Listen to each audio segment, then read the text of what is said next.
नमस्कार। आप देख रहे हैं बिहार प्राइम 24, बिहार की आवाज़ देश दुनिया की पहचान। बिहार की राजनीतिक गाथा अब नए मोड़ पर है।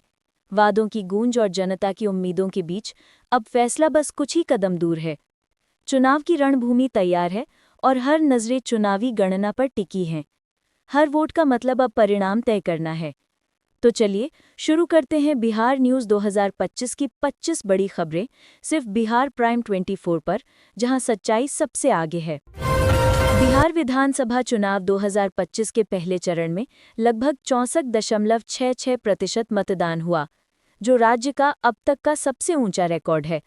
चुनाव आयोग ने बताया कि मतदान प्रक्रिया पूरी तरह शांतिपूर्ण रही और किसी दोबारा मतदान की आवश्यकता नहीं पड़ी। सभी दलों ने अपनी तैयारी तेज कर दी है और मतदाताओं में उत्साह स्पष्ट रूप से देखा गया। दूसरे चरण की वोटिंग 11 नवंबर को होगी और मतगणना 14 नवंबर को की जाएगी। पहले चरण के अनुभव के आधार पर सुरक्षा और व्यवस्थाओं को और बेहतर बनाने का आदेश दिया गया है। राजनीतिक पार्टियों ने अपनी रैलियों और प्रचार रणनीति को अंतिम रूप दिया है।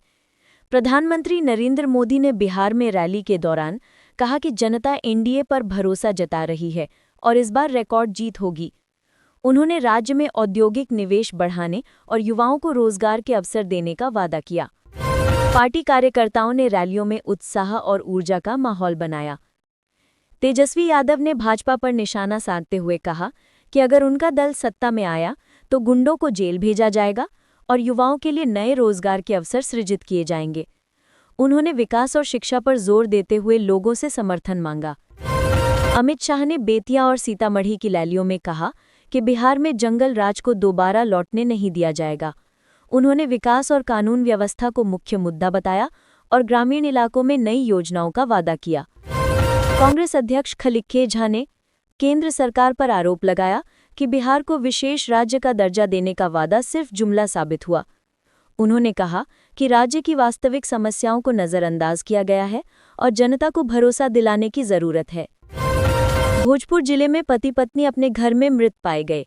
पुलिस ने जांच शुरू कर दी है और शुरुआती जानकारी के अनुसार ये घरेलू विवाद का मामला हो सकता है। स्थानीय प्रशासन ने राहत और जांच दोनों में तेजी दिखाई। बेगूसराय में चुनावी माहौल में सुरक्षा कड़ी की गई है। हर मतदान केंद्र पर पुलिस और पैरामिलिट्री फोर्स तैनात की गई है ताकि मतदान शांतिपूर्ण तरीके से संपन्न हो सके। प्रशासन ने मतदाताओं को मतदान केंद्रों तक सुरक्षित पहुंचाने के लिए विशेष व्यवस्था की। पटना हाईकोर्ट ने कहा कि चुनावी कार्य में तैनात शिक्षकों को उचित भत्ता और सुरक्षा दी जानी चाहिए। कोर्ट ने राज्य सरकार को निर्देश दिए कि मतदान में लगे शिक्षक सुरक्षित और सुविधा युक्त वातावरण में अपना कार्य करें। शिक्षा विभाग ने बताया कि एनआईओएस की परीक्षाएं चुनावी कारणों से 6, 10 और 11 नवंबर को स्थगित कर दी गई हैं। इससे छात्रों को समय मिलेगा और मतदान प्रक्रिया में बाधा नहीं आएगी। प्रशासन ने स्कूल कॉलेज में शिक्षक एवं कर्मचारियों की ड्यूटी सुनिश्चित की। गया में युवाओं ने बेरोजगारी के खिलाफ रैली की। उन्होंने कहा कि चुनाव में रोजगार मुख्य मुद्दा होना चाहिए और युवाओं की मांगों को प्राथमिकता दी जानी चाहिए। रैली में बड़ी संख्या में लोग शामिल हुए और युवाओं की आवाज को मंच मिला। मुजफ्फरपुर में मतदाता जागरूकता अभियान जारी है। स्कूल कॉलेज के विद्यार्थी ग्रामीण इलाकों में पहले मतदान फिर जलपान का संदेश फैलाकर लोगों को मतदान के लिए प्रेरित कर रहे हैं। प्रशासन ने भी इस अभियान को समर्थन दिया। भागलपुर में तेजस्वी यादव की सभा में बड़ी भीड़ उमड़ी। युवाओं ने रोजगार और कृषि नीति को लेकर कई सवाल पूछे और उनके समर्थन में हर्ष व्यक्त किया। सभा में राजनीतिक उत्साह स्पष्ट रूप से देखा गया।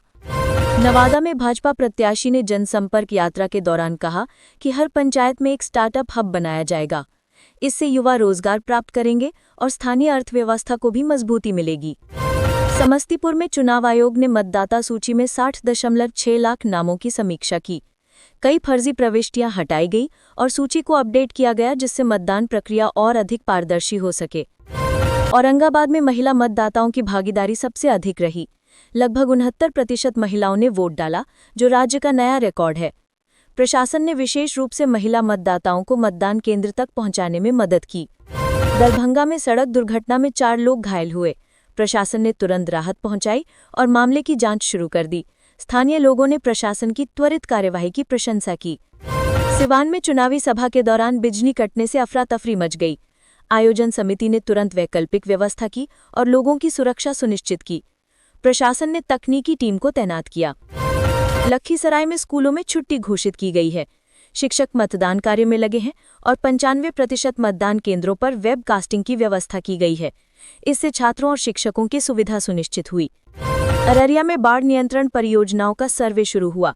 स्थानीय प्रशासन ने केंद्र से विशेष पैकेज की मांग की है। परियोजनाओं से भविष्य में बाढ़ प्रभावित क्षेत्रों में राहत मिलेगी। मधुबनी के कलाकारों ने चुनाव पर आधारित लोकगीत तैयार किए। ये गीत ग्रामीण इलाकों में लोकप्रिय हो रहे हैं और युवाओं को मतदान और राजनीतिक जागरूकता के लिए प्रेरित कर रहे हैं। पटना में सिटी बस सेवा का विस्तार की घोषणा की गई। चुनाव के बाद 50 नई बसें चलाई जाएंगी, जिससे लोगों को सुविधा और रोजगार दोनों मिलेगा। योजना के तहत ग्रामीण इलाकों में बस सेवा बढ़ाने की तैयारी की जा रही है। गया एयरपोर्ट पर सुरक्षा बढ़ाई गई। चुनावी दौर में नेताओं की आवाजाही के चलते CISF ने नई गाइडलाइन जारी की। एयरपोर्ट पर लोगों और वाहनों की निगरानी बढ़ा दी गई। राजनीतिक विशेषज्ञों का कहना है कि बिहार चुनाव 2025 सिर्फ सत्ता परिवर्तन नहीं, बल्कि युवाओं और विकास की नई दिशा तय करेगा। चुनाव का परिणाम राज्य की राजनीति और भविष्य की योजनाओं को प्रभावित करेगा। तो ये थी बिहार के आज की 25 बड़ी खबरें। ऐसी ही सटीक और ताज़ा अपडेट्स के लिए जुड़े रहिए बिहार प्राइम 24 के साथ। लाइक, शेयर, कमेंट और सब्सक्राइब करना ना भूलें। जय बिहार।